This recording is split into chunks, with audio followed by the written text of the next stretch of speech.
Hey, Paula.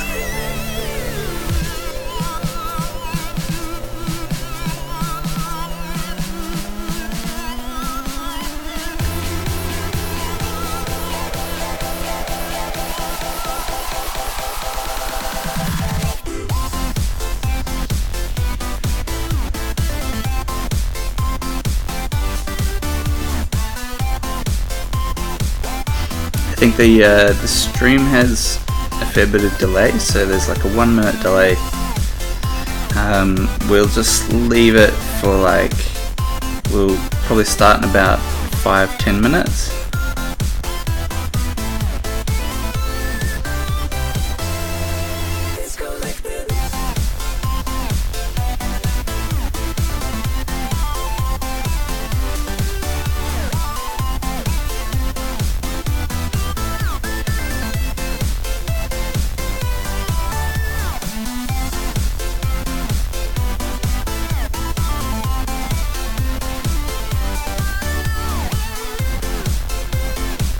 Hey Dex. We're just gonna start in about 7 minutes. Hey Arta.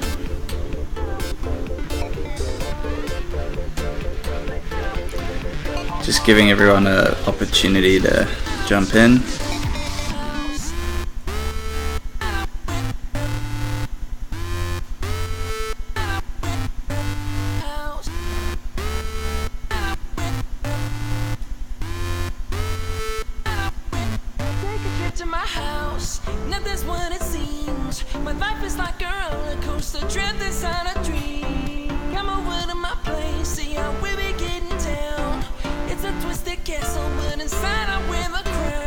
Nice generic music.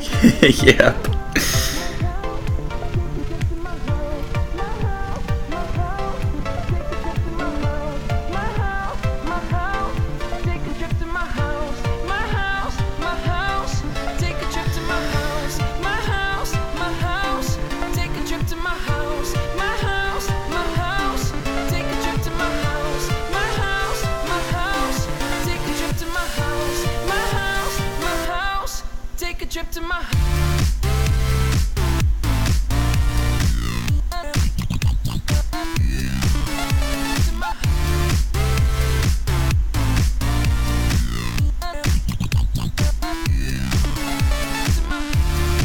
Gonna give it another 5 minutes, guys, and then we're gonna get started.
My name's Jeff. After the session, probably I don't know, it'd be an hour, 40 minutes. Hopefully not too long. I don't want to drag it on. We can just ask as many questions as you want. I don't have too much to go over that I've planned. Mike, I'm just showing like an intro to matte painting, how to get started in Nuke. So yeah, the basics of projection techniques and things like that. Can you guys hear me? Because Waldemar says he can't hear anything. And yeah, the recording will be available later.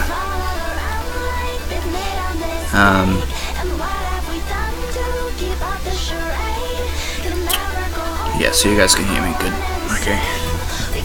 Cool. Yeah, so Mike and everyone, this is just going to be a really top level look at Nuke, mostly just for anyone who's really not sure of how to start in Nuke, particularly with the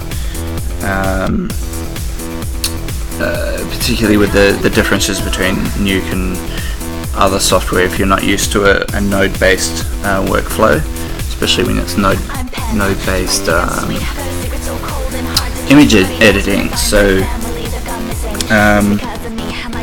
if you have any questions and you want me to just slow down or go back, just post them in the chat and I'll see it. Okay, so let's get started. This is Nuke. The default layout is like this. We have 3 panels. The top middle one is your image viewer, and this can also be a 3D viewport. The bottom here is your node graph, which is sort of the equivalent of using layers in Photoshop. And on the right here is a properties panel, which if we select any node and press enter, we can start seeing the properties for each of these nodes. So is the music too loud? Yeah, I'll turn that down.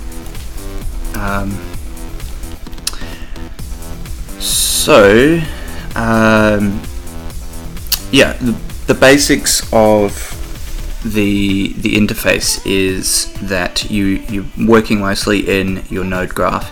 You edit these in your panel over here, and you'll see the results at the top. One thing with a single screen stream is that everything's crammed onto the one screen. So ideally, with my 2 screens, I would have my node graph popped out, and I'd have my node graph on its own window with the properties, and I'd have my viewer in a separate window, so I can really have that nice and expanded. But just for a single screen, you can hover over any window and press space, and it will maximize that window. So I'm going to use that quite a bit so that I can show you guys more screen real estate for what we're looking at. So we're going to start with the node graph. This is where you'll read in all your files and do all your edits. And the best way to interact with it is with the tab button. So you press tab and you can start typing things. So read will bring you up two nodes, read and read geo. And let's say if we want to grade an image, you can type grade, and it'll drop down a grade node. If you press G as well, that's the shortcut for a grade node. And there's a whole bunch of others, like C is for color correct, M is for merge, but you'll learn them as you go. The best way is press tab. If you're not sure what a node is called, then in the main interface all the nodes are listed here down the left. So we can come here and we can see like merge node, and it's got the little shortcut there. So what I have here is I'm just going to cover it really briefly, and we'll sort of come back to it a few times. This is just a really basic 3D geo that I grabbed, and it's yeah, it's just a small little medieval town with like absolutely no textures on it, and we could texture each one of these, or we could project textures onto the roofs like a standard 3D model. But as map painters, we typically want to project from a particular angle. Like, let's say our angle is from here for the shot, and the camera just pushes in, or rotates around the scene. Like these sorts of shots are a dime a dozen in things like Game of Thrones and Vikings and any sort of medieval TV show. So in order to switch between your elements, you use your numbers on your keyboard. So I can switch to this by pressing 1, and this dotted line here is connected to the viewer, and this viewer 1 relates to this tab up here which says viewer 1. So you can have multiple viewers, but you can also have multiple inputs for the one viewer. So we have, now I've hit 1, 2 and 3 while selecting these. So if I select this and press 4, it's now viewing all 4 of these, but it only views one at a time. So if I hover over here and I press 1, 2, 3, 4, it's showing me the different inputs to this viewer. So it's toggling between them. So that's super useful if you're trying to compare two versions of an image and you're trying to compare them, or if you're doing edits on an image and then you want to see the effect in the 3D viewport. So the basic setup would be for a map paint projection, where you have a camera and you are projecting an image onto an area for texturing. I wonder if I have anything here. So you can, so I don't have any images. I was hoping to have something more ready for you guys, but I didn't have any time. But here I've got some textures that came with this model. It was just one that I downloaded off the Google SketchUp store, and you read them in by adding the read node. You can also select multiple and add them in, and then to project them on this geo, if we just connect the texture into the geometry, but that's going to apply it to everything on this geo. And since we don't have any UV maps and this isn't a proper UV texture, it's just plastering it everywhere. So probably a better example is with these color bars. You can see that the color bars are just getting put all over this image. So for a projection, so this is the way you would do it if you had a UV'd object, but for a projection, let me just clean this up a bit. Let's move that out of the way. So I'm going to delete all of this and just show you guys. For projection, we need a camera, so I'm going to add a camera because we need to know what are we shining.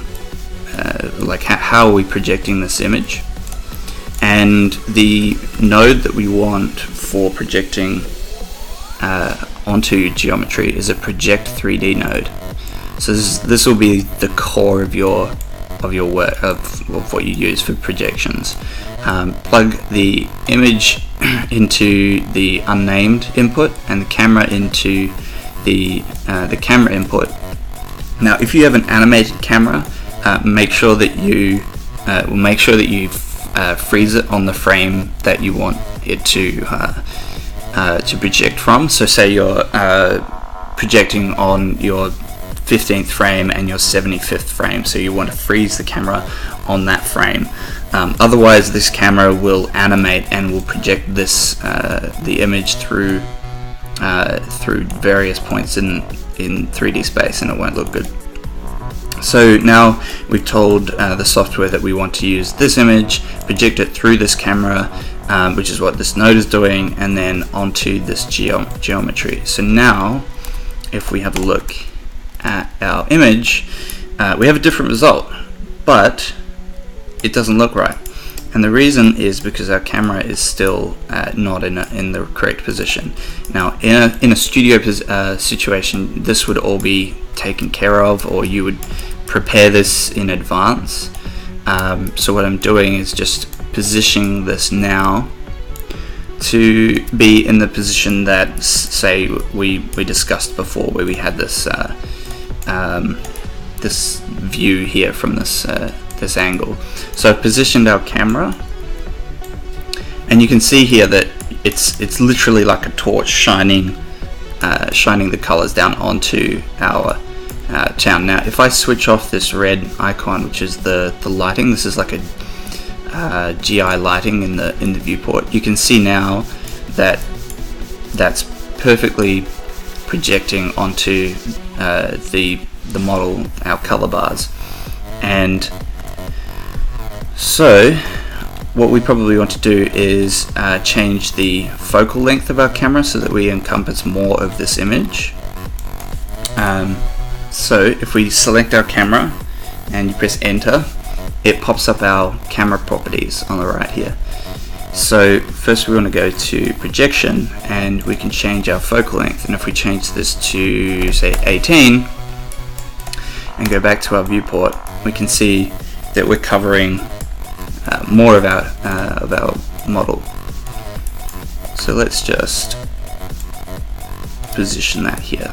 Right, so now we have our projection set up. So as I said before, this would often be done for you, and you would just have a camera that you would import, and then you would look at your shot and decide, okay, where do I want to project from? Do I want to project from this frame? And let's say that this is I'll add a key, and let's just go through 100 frames, and I'm going to push this in. Okay, and so now we have this animated camera, right? So you can see what's happening here as the camera animates. It is projecting the image along each frame, and it's not going to look right. So what we need to do is frame hold the camera. So if we drop this in here and we choose our frame, let's say frame number 1, because that's the frame that it's going to see the most of. Now when we play through this, we don't see anything. The camera has been frozen at this point and will not animate in this view. So we're looking at this, and it's not animating because we've frozen it, which is great. That's exactly what we want. So to render this now, we add a scanline renderer, and again we add our camera to the scanline renderer, and then this is our object or scene, which is this here, and then this BG node is if you want to composite something in the background of this, which is not used very often. It's more often it's used to control the formatting and resolution of your render, but we'll go into that in detail in a future stream. So you can see here I plugged this pipe into the animated camera, the camera that we have our keyframes, and not to the frame hold. If I do it into the frame hold, what it's going to do is only render that first frame. So we want the animated camera, and now if we press play on this, we might not be able to see it in the 3D viewport, but if I switch back to here, we have a camera that is pushing in, but notice that our color bars are staying consistent. So this isn't a great example, and to fix that I'm going to do a couple of things which I'll explain. I don't really want you guys to, if this is losing you, then don't worry too much about it. I've just added a light to the scene so that we can see where things are moving in terms of our 3D world. So this is just for visual representation again. Let's increase that. Right.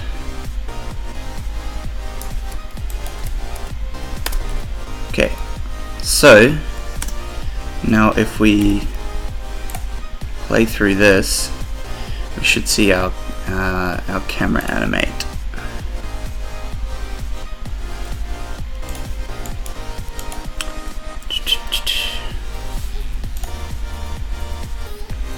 There we go.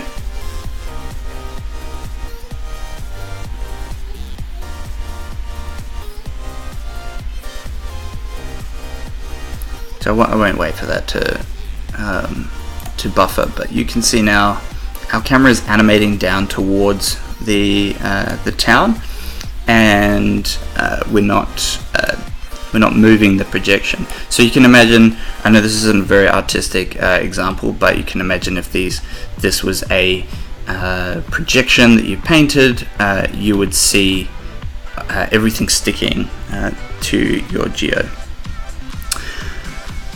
This is, however, how I would do a technical check to make sure that you don't have any sliding. Often I'll use color bars, or you can use a checkerboard. Checkerboard's actually a really good example because you can see, you can change the size to say 16, and then you can see, oops, 16.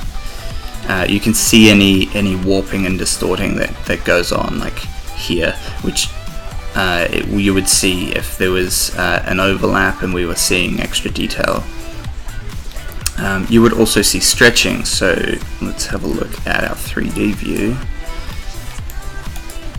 And yeah, so you see this texture on the left here, you can see it's stretching. It's not a major issue. This is a bit worse, which from the point of our projection is not an issue, but because the camera's back here and it's going to look one-to-one, it's going to look perfect right there. But as the camera moves forward, if I show you by looking through the camera, I'll go to the last frame, we can see some issues along here. This edge here, we've got some stretching, and so we would have to probably do a second projection for this area and project over the top. So that's again, that's a little bit more complex. So do you guys have any questions at the moment? I'm just going to see if I can fix something in this model. Just quickly, these black faces shouldn't be there, so I'm just going to try and see if I can fix them.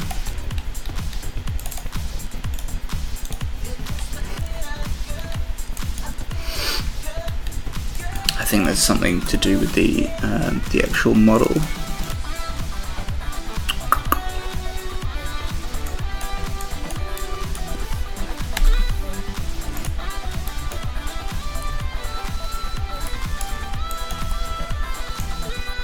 There we go.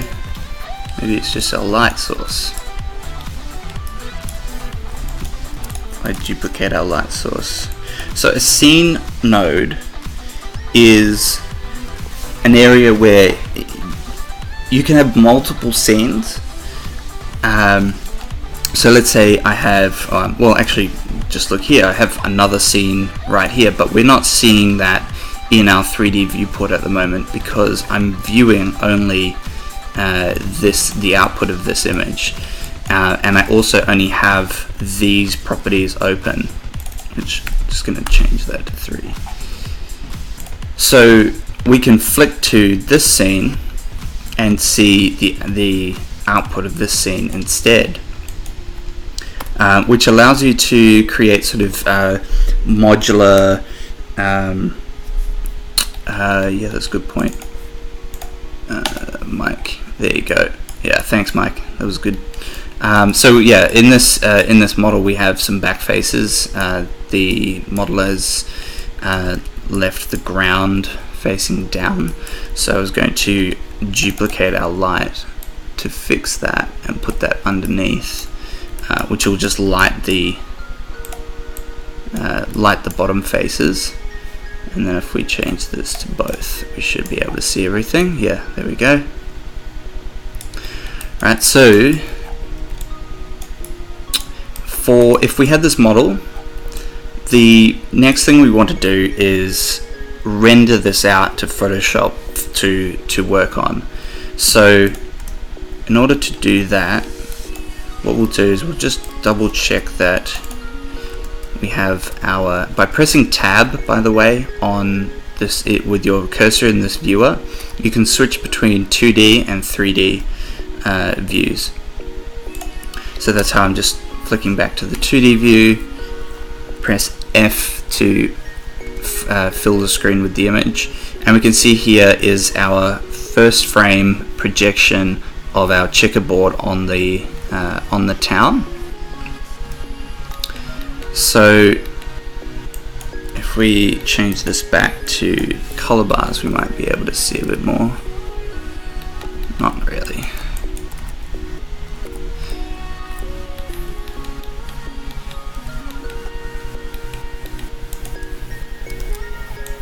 Let's stick with the checkerboard.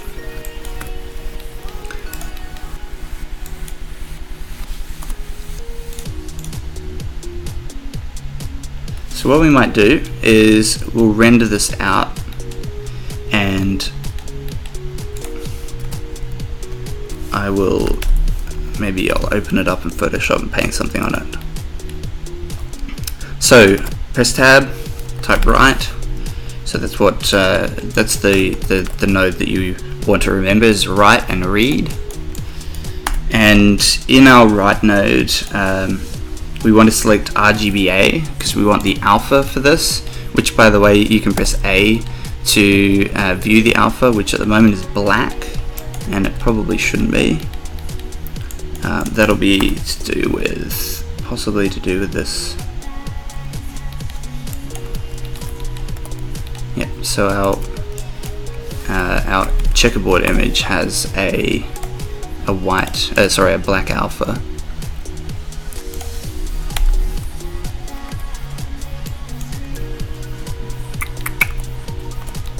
It still has a black alpha. That is bizarre.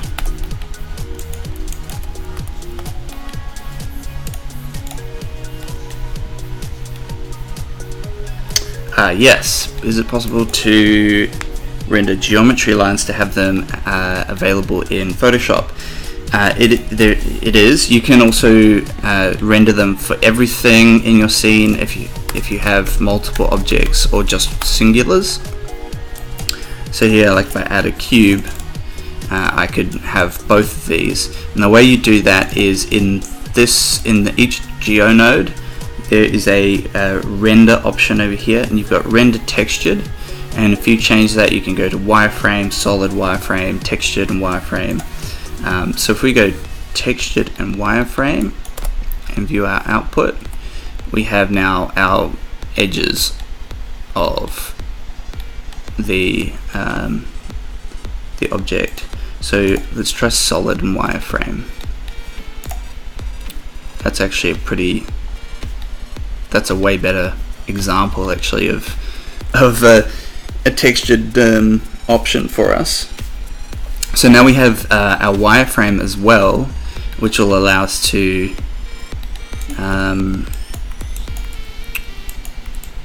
follow the edges, and if you didn't have this these colors, then it would be even more useful.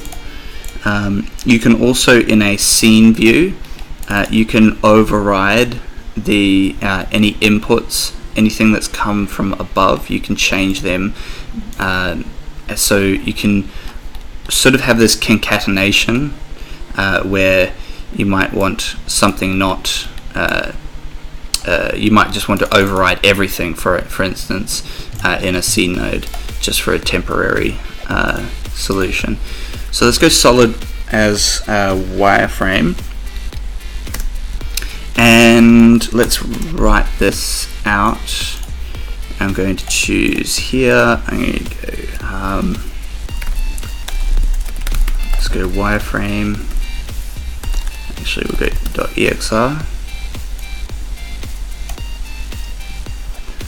And the rest of these options you can leave pretty much, explore them, but you can leave them by default except for the channels you want to change and your limit to range. Now this you wouldn't need to do if you wanted to render out the full sequence. It will do that by default. But for this, we just want to render out this first frame because we want to paint over it and then project it back. So we check that. Frame range, let's click render. We have another option here to override the frame range. I'll just set that to 1 again, but I believe it wouldn't do anything anyway.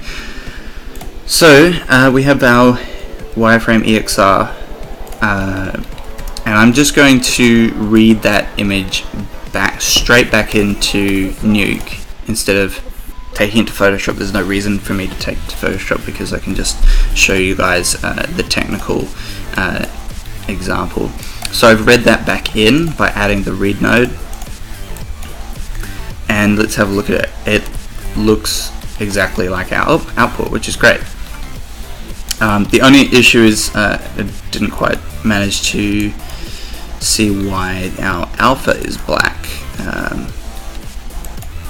It may be because we're using a scene node. No, I'll have to figure that out and let you guys know why. So we have our image brought back in, and we want to project this now back on top of our geo. So I'm just going to copy all of this and move it across so that we can change these things around. So now this is what we would normally have here instead of our checkerboard. We can plug that in. We don't need these or that. We already have our setup, so we have our project node, our frame hold, camera, the geo. This was just a test, so we'll delete that. We'll disable these. You can disable nodes by pressing D, and you can multi-select them. And now we have our scanline renderer with the camera, and if we have a look, we should see the exact same result. That's because we're on frame 1. As we go through, we should see our projection. So let's have a play at this. I'm just going to scale this down. We'll let that buffer. So across the top here, while this buffers, I'll show you the options we have. It's a little bit confusing to start with, but once you get the hang of it, you'll understand. This first option shows you all of your channels that you have in the current view pipeline. So that is, if you change your viewer to see something else, you'll see a different set of listed here. The next one is what you're currently viewing from within that set. So if you have an RGBA, you can also change it to just see the red, green, blue, or alpha, etc. The next ones I don't really use very often. They're more to do with, this is to do with color space and pipelines, which is more of a studio thing. And then on the far right here, we have a couple of really handy tools. There's a proxy mode, clip warning. I believe that's for illegal values. I don't use it very often. The full frame processing. This is good if you want to render out, just press play and walk away, and then come back and look around your image and make sure that it has rendered everything in your scene. this button here enables an area of interest, so it will only render what you see inside that that area. So that's super handy if you're just focusing on one little area. The pause button here, this is something to just be aware of, because if you press escape while it's rendering, it will automatically check that button, and then you might be flicking between, if I look at different nodes here, and I come back, it's just nothing's happening, and the reason is because that pause button is ticked, and it just will pause everything in that viewer. So you just want to be aware that it will do that. So I got to buffer this again, but it's alright. It's already kept most of it. The next is your zoom level, and the last one here is this is a downscale. So if it's 1:1 by default, and that will render at your full resolution, which might be way too high. You might be working with a 10K projection. So you can down-res these things if you don't care about your resolution too much. But you can see here, so we've done a super quick projection, and we've reprojected that onto our geometry, and I'm going to let it buffer again. Actually, we'll skip to the end, and we'll try and find an area where our projection is not working, which at the moment it looks to me like everything is pretty good. So there is an issue over here with this face, but that's more of a that's a Z fighting issue. So there's a clipped face through there from one of these beams, so it's a modeling thing. But this looks pretty good. If we had this and if we repainted on top of this this image here, which let's go in and do it, we could, create a pretty cool shot with this. So I'm just going to add a roto paint node, which is the way that you paint in Nuke, which is to say that it's not a photo editing software. The roto paint node is for people taking out tracking markers and things like that. So it's not something I suggest that you use. So let's just set our color. I'm going to set it to a red color, and I'm just going to paint on here. And hopefully something like this we'll see some stretching. So I have to just change this. Don't worry about what I was doing there. I'm just painting. Essentially, I'm just creating a new texture with our rotos on it. Sorry, with our paint edits. So actually, I just realized the reason that looked perfect was because we had our scene node set to solid and wireframe. So even though we were piping in an image, it was actually just discarding that and just rendering us a solid and wireframe. So let's go back. We'll leave that roto paint enabled, and we'll go just textured, and let's have a look at this output. Right, so you can see, for instance, in here, our X, when our camera moves, we're going to see some doubling up and some issues there.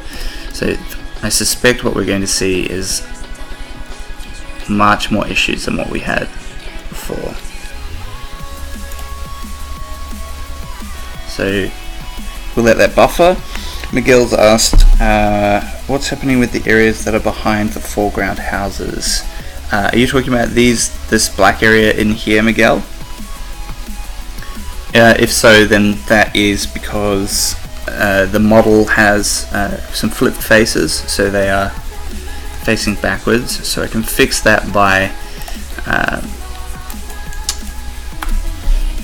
as Mike said earlier, you can change your project 3D to project on both front and back faces. I switched that back just for just earlier as a test. So if we set that to front and back, it'll fix any back faces. And yep, multiple projections. Yes, it is. We'll show you that momentarily. Okay, so let's skip to the end where we might see more issues than what we have at the start. So we have, you can see here in this area, there's a bit of a stretching and doubling up from the original projection. So we've moved further to the left, and we're ending up with an issue there. So what we'd normally do to fix that is we would have one second, let's stop this. We would actually separate this fountain, and we'd project just on that fountain, and that would solve this issue here that you're getting with the pillar is projecting and we're seeing behind the pillar with the new camera. So is there any other issues? Yep, we've got this issue here with the roof awning, which is we're now seeing behind the awning. So this is where we probably need a second projection just to fix up that. And I think there's some stuff going in here. It's a little bit too bright to tell exactly what's going on in there. Nathan asks, how would you paint on the houses that are behind the foreground? So when the camera moves, there's something in the space is revealed by the camera moved. Yeah, so that would be a multiple projection setup. So there's a couple of ways we could go about doing this. One is to split up our model, which I can't do. That was one of the things I was hoping to split this out as an example.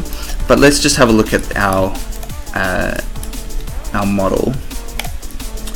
Let's go. Yeah. So this is our model, and the camera is obviously behind these foreground buildings. So what we might do in a situation like this is remove these foreground buildings and create a projection that's just behind them, and then create a second projection that's in front of them. I could do this in Nuke with a deep format, but it's a little bit complicated and gets a bit tricky. So the best way would be to show you would be to take this, split out these foreground buildings, and then we'd have two projections, one on the foreground, one on the background. So what I'll do actually is, for simplicity's sake, let's add a cube. So added a cube, and let's make it so you can see the cube here. I'm going to scale it up. Let's go 50. Right, so you can see it here. And so we're going to pretend like this is another building in front of our town. And I might just let's squash it in so it's just a smaller tall object. Like, let's say this is a tower that's in front of our there we go. So we have a tower, and this tower is obviously going to block a lot of our projection. So instead of projecting it with the same texture, we can leave it as a separate asset, and we'll create another project 3D. So I'll copy and paste that. I'll plug this again into the frame hold and plug the cube into here, and now we want a separate texture for this. So let's just grab one of these. Actually, let's grab the stone. So I have this, let's say this is our projected texture that is matching all our perspective and all that, which it isn't, but let's just pretend. So here you can see now I have this cube that's receiving the projection from the camera, and you can see that because it's cutting off here. And if I go view through, if you click on this button default and click on camera 3, now we can see through our camera, and this is what we're getting. So this will render and is not projecting on the rest of our geo, it's only projecting on the cube that we have. And now we don't have to add another scanline renderer. We can just pipe this straight into our scene with the rest of it. But because it's been textured by this system before we've moved it into the scene, if we view our scene, now we have a little model with our tower in the foreground that's not interfering. So let's do this again, and let's add a cylinder, and I'm just going to clean this up a bit because it's super messy. It's one thing you want to do with Nuke is keep everything really as tidy as you can as you build. By the way, to add these dots you hold control. Hold the control button and you can add these anchor points and move them around. So I'm going to duplicate this setup. I'm going to plug it into our cylinder. I'm going to plug our camera into our Project 3D, and then we can plug our cylinder into the scene node up here. Or we could you can add another scene node, and you could have as many as you like. So let's say you had a small section of a house that you're merging geometry together, and you would want to build that into one scene, and then you can merge that in with the rest of the town, and then you could merge the town in with the environment just with scene nodes, and you could have them all in separate areas. Alright, so I've added this cylinder because I want to show you where, if let's say we've got our fountain in the center of our town, and we want to create a projection just for that fountain. So this is it here. I'm sorry about the brightness of it. It's a bit hard to read, but if we squash this down, so we have this cylinder that's now encompassing pretty roughly, but it's encompassing the fountain. So we'll close the top, and now if we create a new projection on that by, let's say, not that, let's go with something that we can actually read. That'll do. So now we have our texture being projected just onto our fountain. Now the problem is this is super low resolution because our camera is way back here. So we probably want to create a new projection for this fountain, probably based on the last frame of our camera. So this is the multiple projection technique that who was it asked a little while ago. So what we would do to create a second camera for this projection is we can we can duplicate this camera and we can move it around, or we could frame hold it. But instead of that, what I'll do is I'll just restructure the way that this is working. So I'm going to reorganize this so we have what we have is a frame hold that is applying to our town projection as well as our tower at frame 1. And if I copy that and I put this in here, we can go and change this to frame hold 100, and now we have a sorry, that's 0, we want 100.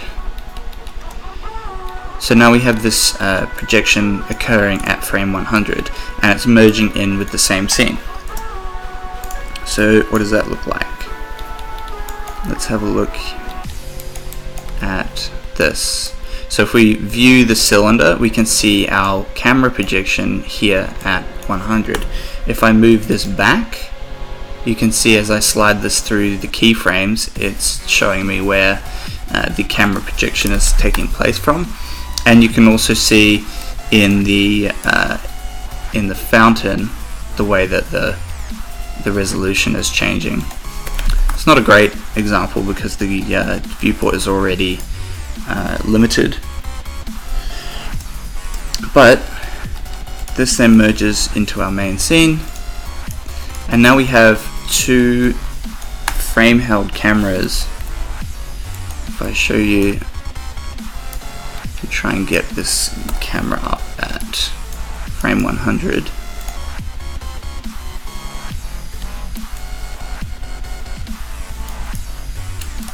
Yeah, so now we have 2 projections. This second one is coming from frame 100 and projecting only onto our our fountain. And if we wanted to project on other things, we could project them through the same setup and just merge them together in the similar way. And we could render out we could render out another wireframe by coming back to our old setup. We can look at our input here. So this is our wireframe, and if we go to if we frame hold this on frame 100 instead, it's going to render out this. Now obviously this foreground building we would want to remove from our group so that we are getting everything in the background, and we can just paint on the main inside of the town. So Miguel's asked, I know there's a way to do projection camera mapping on 3D Max and Maya, and after that import the cameras and projections to Nuke. Which workflow would you suggest as more useful? I mean, would you rather use 3D software to model a projection, or would you use the 3D software only for modeling and then use the projection texturing through Nuke? That's a good question, because the inbuilt some 3D software are really good with 3D projections, but Maya out of the box is pretty bad. It requires a little bit of trickery, and there is something called the Map Painting Toolkit for Maya, which is a free plugin, and it fixes a lot of the issues, but it's still not as interactive and as powerful and as quick as Nuke is. That said, Nuke is not a good modeler. It's terrible with modeling. So this cube that I had here, if we just view that and I try to start modeling on this, it's not very much fun. It's very basic. There's not much you can do. There is a model builder which allows you to build models from photos, but again, it's just not very good. And I think that's because no one uses it as a modeler. They use Maya, Max, and Blender, or anything else. What Nuke is really good at is quick, dynamic work for projections.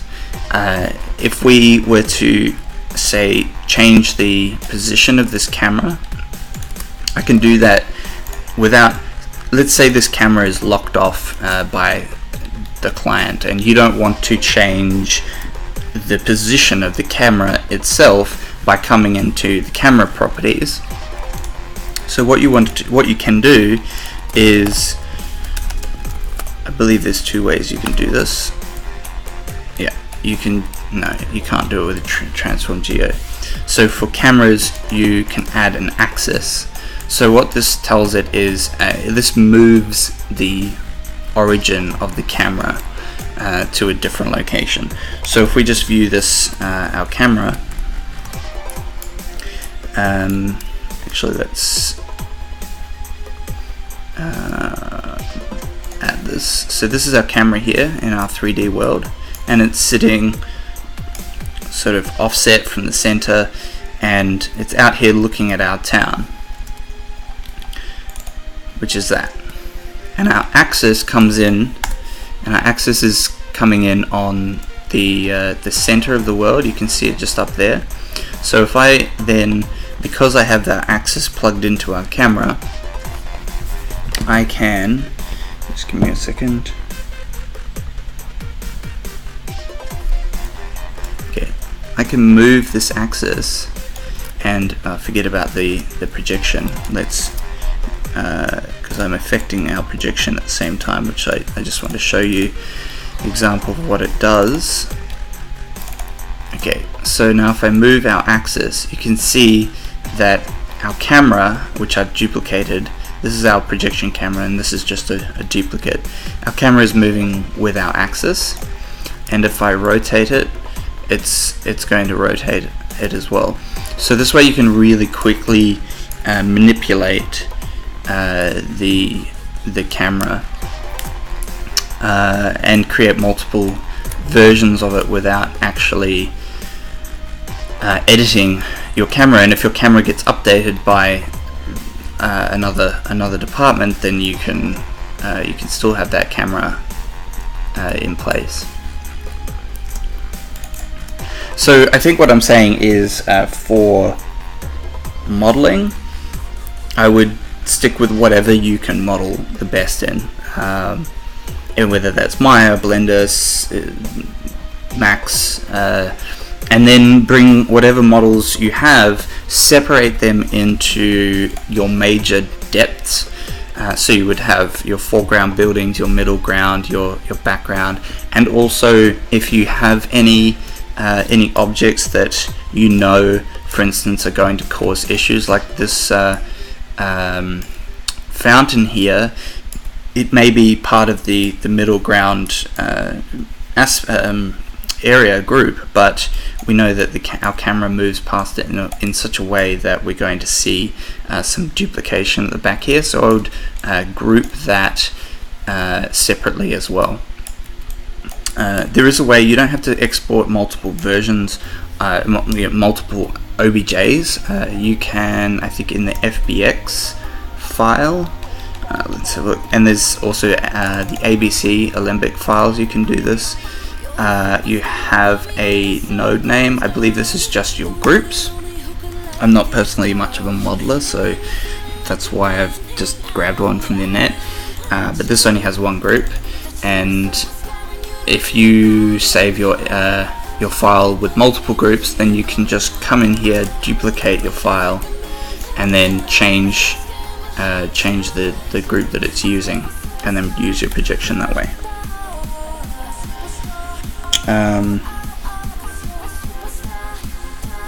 Miguel, I think the geometry lines, we answered that earlier, so you can just come in and in your scene node, change your render to textured and wireframe, and then you will see the output with wireframe.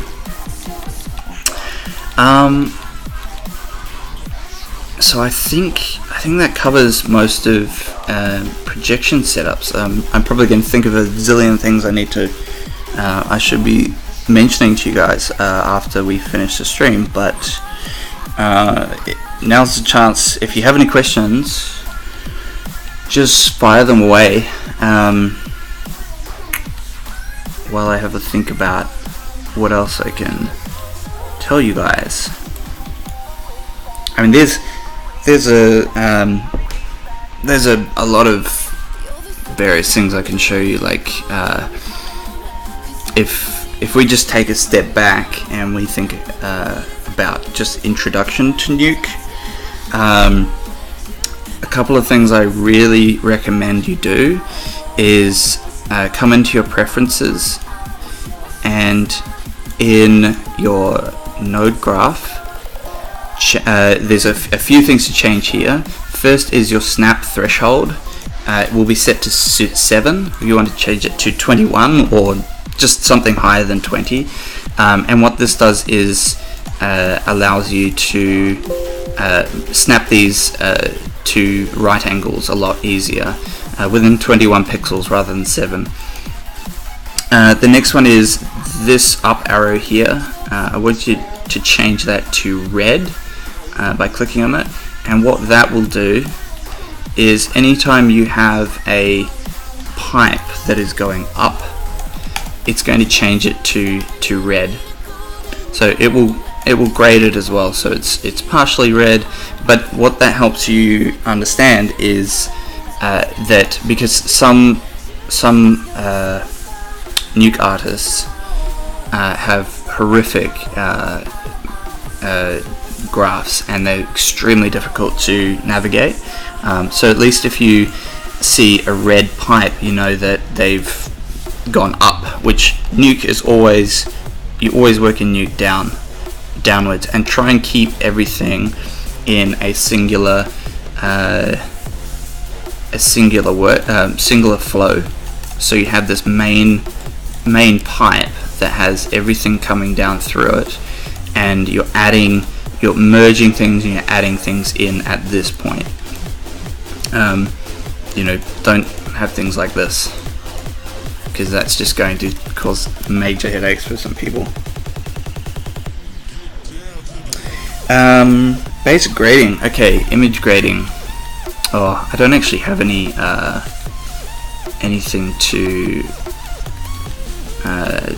prepared for that. But if you want to grade your image after you have after you've rendered it, let's just go in here and find out why we're just seeing our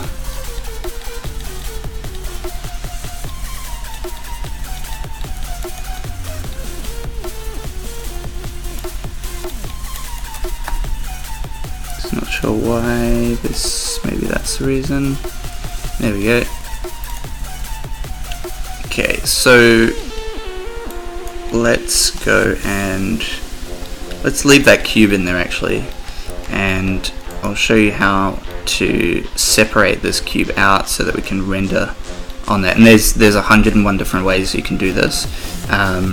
Probably the most simple way is if you want to, because this has now the way that we've rendered this, the scene has gone all through the same renderer, which means that if we want to grade this, it's not separated.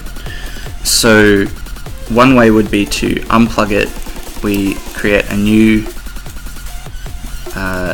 scanline renderer in here, plug it into the camera and there, and then we just render that by itself. And then in order to merge this together, we again press M to add a merge node, and B stands for background.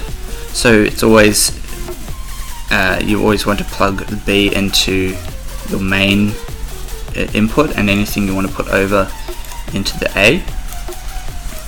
Now if we view that, that's going to look exactly the same as what we had before, but now we can add a grade node in here and a grade node in here, and we can control both separately, so we can grade these two images independently of each other. Another way is to use object IDs and multi-channel alphas, so that you can look at this output. And if we go here, we can see our alpha here. We now have, we also have a depth. So this is good for you can move this to a black and white and use this as a control for your grade. So let's actually do that now.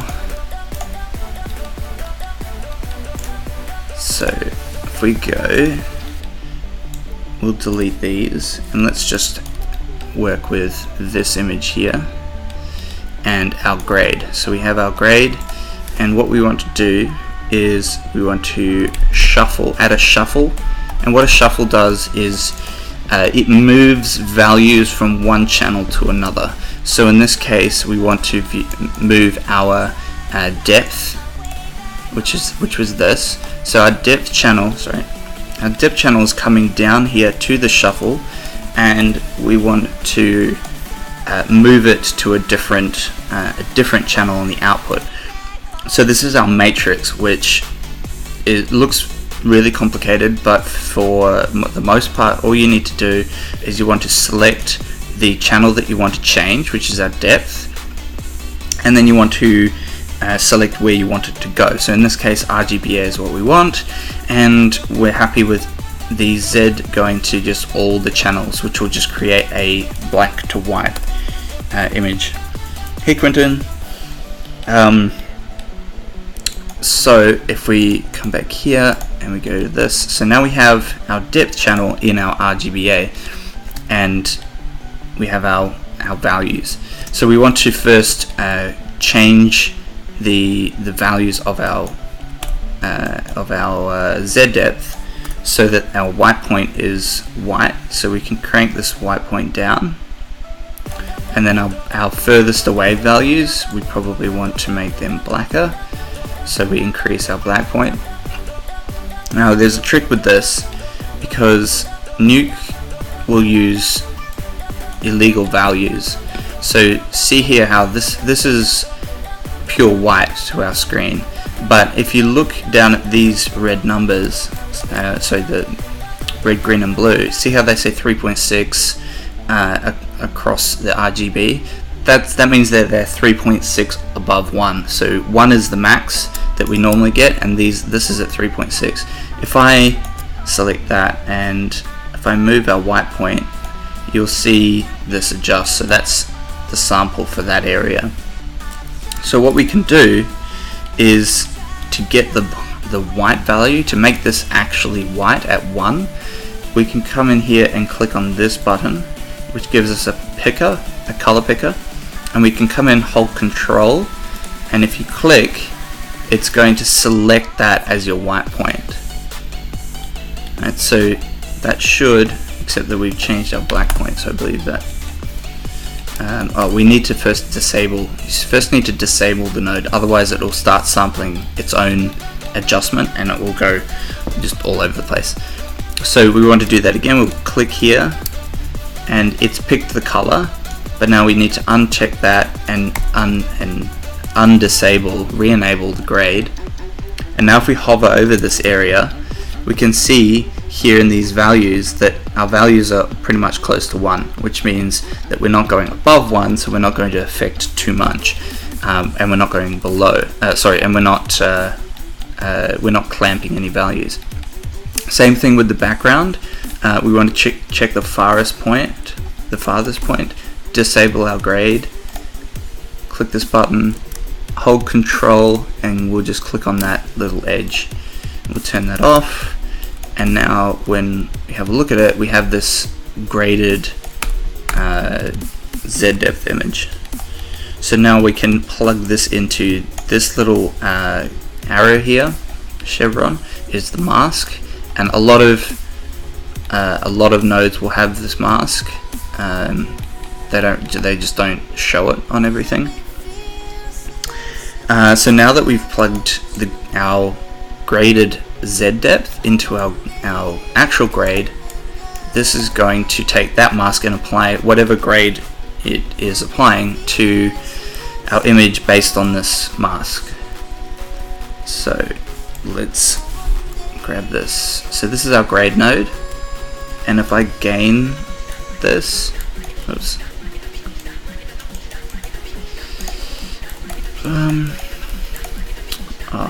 hang on a second. So because this grade node at the moment is everything's in RGB,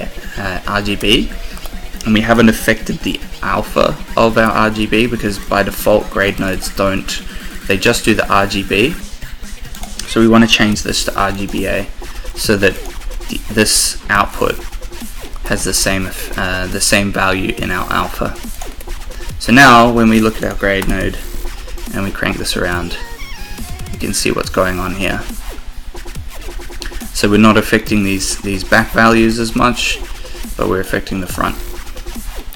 And you can invert your alpha, so you're affecting the back. And so let's say we could add actually let's go with a ramp, and let's put this ramp in here, and we might change our color. Let's change it to a blue. Okay, so I don't know, this is like an example of maybe we want to add some atmosphere in there. So I added a merge node by pressing M, plug it in, and the ramp is in here. And now of course the ramp is just everywhere. If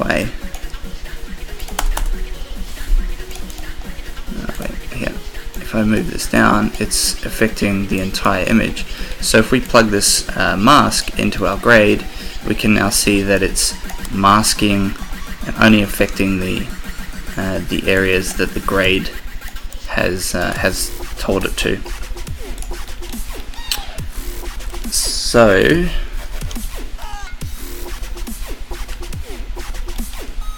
that's about it. There's a couple of other things that like a couple of other tricks that I know with grading two images together and blending images in a Nuke sense, but I don't have anything prepared, so I'm not going to cover that today. Anything else you guys want me to cover? There's a lot. There's a heap load in Nuke, but you don't have to understand everything.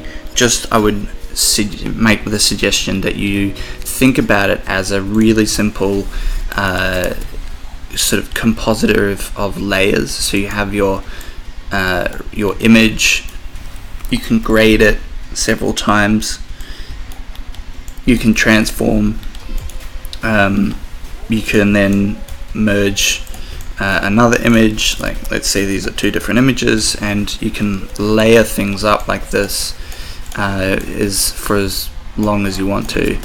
And then I would just suggest like working like this, just was really super simple compositing, just adding your elements together, and then you'll figure out eventually, you'll be like, oh hey, I can grade this image by itself and then merge it over, and then I can grade these two, or I can transform this image by pressing T. Again, everything's just in the tab button. You press tab for that, and eventually you'll start to explore the other options. You have a look through these nodes on the left here and just sort of play around with it. There's a heap load that you can do, especially with non-destructive image editing, because that's what it is. The thing is that at any stage in Photoshop, if I made these three grades and I did some color balance and I used curves and that, then it would be baked into the image. But here, I can, at any time, I can just remove those. or disable them, and immediately I'm going to see the original image, and it's not slow at all. It's extremely quick. Yeah. If there's nothing else you guys want to know, this will be up on the map paint page for a while, and we'll be doing more live sessions, probably with like a group chat sort of thing. In the future we'll be doing that on the Academy, so if you want to join that, you have to just grab a subscription on Map Paint, and yeah, and that just comes free as an additional thing. So yeah, it'll be awesome to see you guys there, and I think that's about it. Thanks guys.